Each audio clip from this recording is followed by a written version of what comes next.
नमस्कार. प्रत्येकाच्या दैनंदिन जीवनात लहान मोठ्या अडचणी असतात. काहींच्या अडचणी दिसतात, पण काहींच्या अडचणी दिसत नाहीत व त्यातच कोणी आपल्या अडचणी कोणासमोर व्यक्त करत नाही. कारण समोरची व्यक्ती त्या सांगितलेल्या अडचणी समजून घेईलच असे नाही. म्हणून कोणाविषयी पूर्ण जाणून न घेता उगाचच बोलून वाईट होऊ नये किंवा उगाचच कोणाला वाईट ठरवू नये. आपले शरीर ही आपली मालमत्ता, दायित्व असते, जी इतर कोणीही शेअर करू शकत नाही.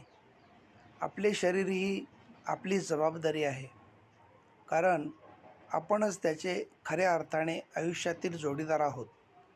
म्हणून तंदुरुस्त राहिलं पाहिजे, स्वतःची काळजी घेतली पाहिजे.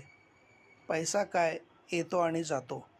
भौतिक आणि मानसिक सुखासाठी नातेवाईक, मित्र आपल्याला मदत करू शकतील, परंतु आपली शारीरिक तंदुरुस्ती आपणच ठेवायची असते.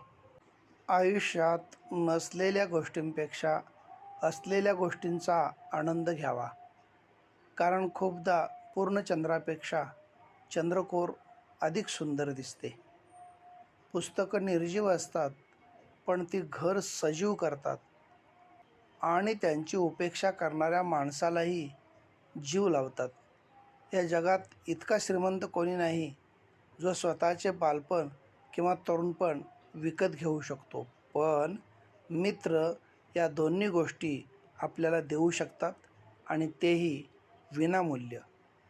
जीवनात अशक्य फक्त तेच असतं ज्याची आपण कधीच सुरुवात करत नाही. धन्यवाद.